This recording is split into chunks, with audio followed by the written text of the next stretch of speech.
Hi, welcome back to the Roundtable. I am your host, Steven, and one of the anniversaries within the KISS fandom is the Carnival of Souls, the final session, which I believe was released on October 28th or 29th of 1997, marking this 25 years ago. Wow, time flies. This album is polarizing to say the least. While some fans love this album, some fans hate this album. There was no doubt about it. Gene Simmons had saw that grunge had taken over music and wanted Kiss to follow suit. um, this is Kiss doing grunge.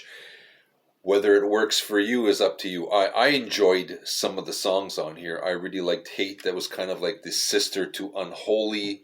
I liked Rain, Master of Slave from Paul Stanley. I Will Be There is a great ballad. Jungle, I think, is one of the most underrated songs on this album. It won an award in '97 from Metal Edge magazine. It beat out Metallica, beat out everybody, and for good reason. This is a great song. It's over 6 minutes long, probably the longest since Black Diamond.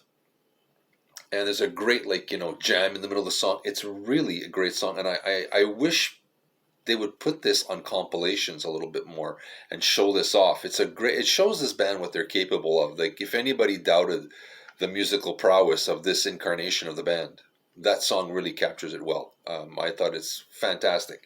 A lot of people I Walk Alone with Bruce Kulick on vocals. I'm not a big fan of it, but I know some people do like it. So, but I have heard it, and it's okay.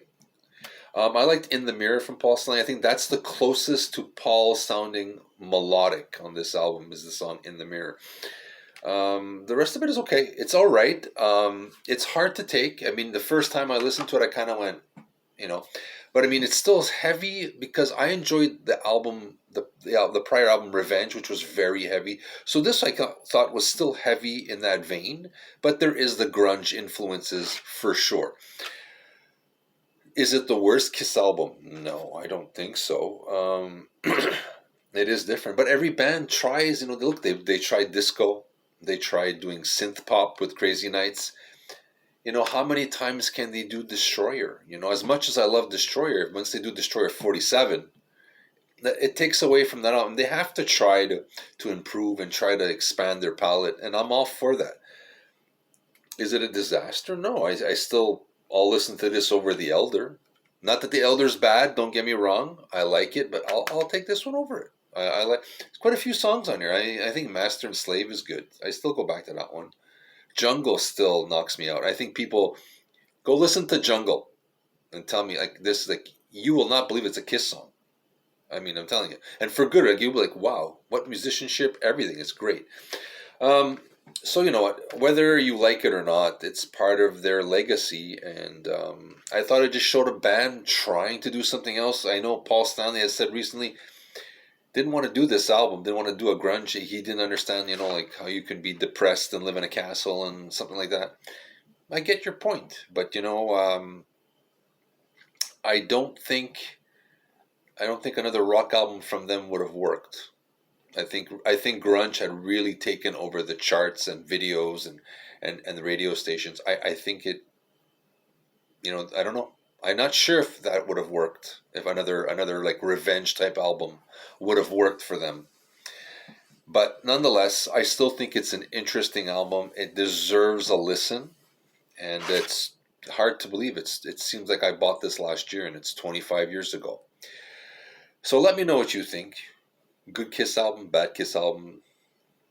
It's not a Kiss album at all. Some people, and I understand that. I mean, it doesn't sound like Kiss rock and roll.